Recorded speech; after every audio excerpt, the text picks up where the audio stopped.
Welcome back, Queens. So today we're stepping into a sacred room within the palace of our soul. We have spent time identifying generational curses and building new blessings. But today we address the foundation. We're here for the dialogue of restoration. We're going to learn how to heal the little girl who still lives inside the woman wearing the crown.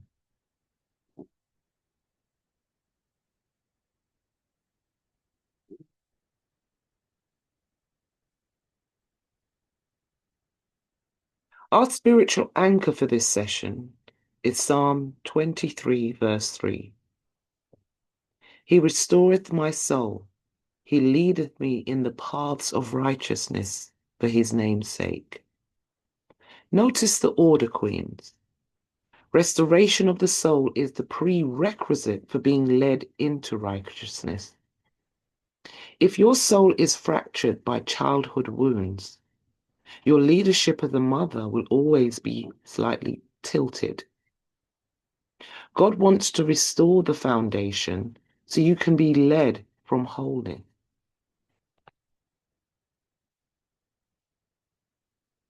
To do this work, we must recognize the two voices currently residing in your heart. First, there is the wounded child. This is the part of your soul that stopped growing at the point of trauma. She carries the fear and the unvoiced needs of your history. But then there is the restored queen. This is the woman of God you are today, anchored in truth, authorized by the King, and equipped to offer the protection that you once lacked.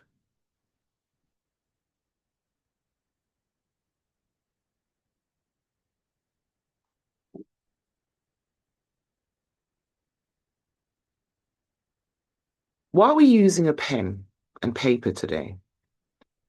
So, my background is in psychology, and in psychology, we call this externalization.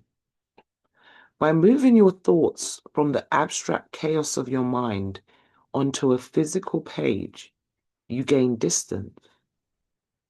You are no longer in the pain. You are looking at it.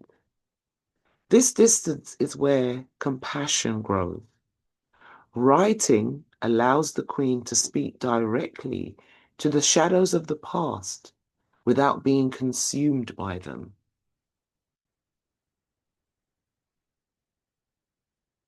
Before you begin this intervention, you must create a sanctuary. This is a spiritual operating room. Find isolation where you won't be interrupted. Light a candle to symbolize the light of Christ entering the dark places of your memory. Most importantly, use a physical journal. There is a tactile neurological connection between the hand and the heart that a keyboard simply cannot replicate.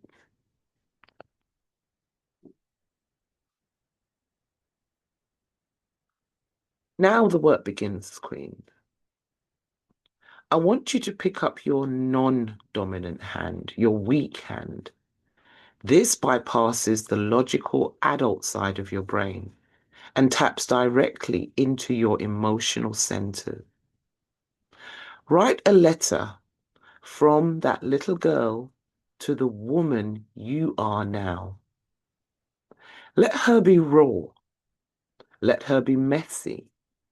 Let her tell you what she was afraid of and what she needed that she never got.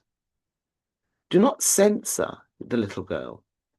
She has been silent for a very long time. Now is the time to give her a voice.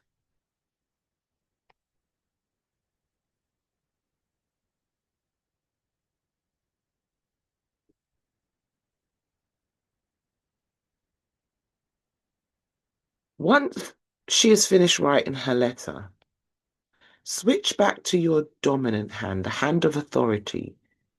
As the adult queen, you are going to validate her. Tell her, I see you, I hear you. What happened was not your fault. I am here now, and I am authorized by the king to protect you. You are becoming the spiritually mature parent that she never had.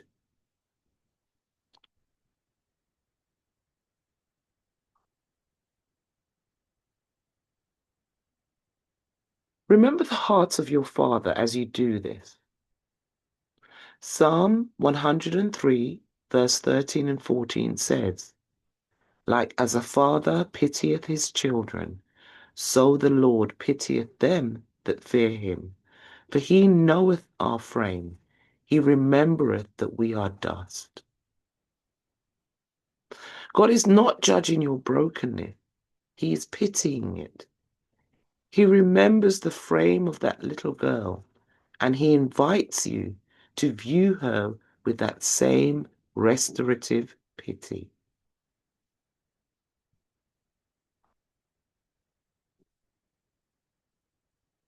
So, legacy impact. Why does this matter?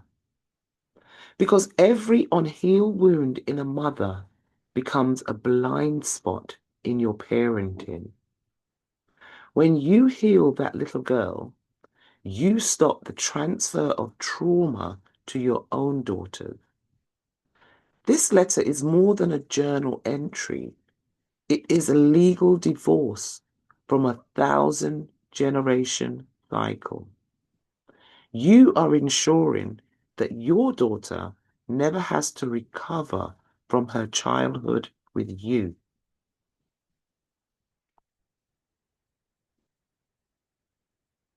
Let's audit the voices. The child says, I am unprotected. The queen replies, the Lord is my buckler and shield. The child says, I am my shame. The queen replies, I am a new creation. We are replacing the hypervigilance of the trauma with the royal authority of the word. We are bringing the voice of the little girl out of the darkness and into the queen's light.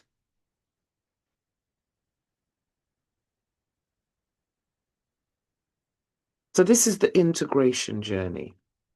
This is a journey, and it starts with recognition, naming the wound.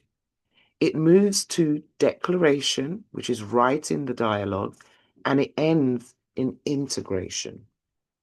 You will no longer be a woman at war with her past. You will be a woman who has brought her history into her victory.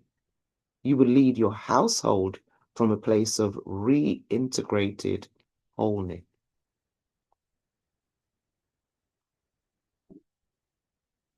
Queens, the king has given you the key. One of these keys is the pen in your hand. Are you ready to bring her home? Are you ready to seal the work of restoration? Let us move forward, not just as survivors, but as sovereigns over our own souls, breaking curses, building blessings.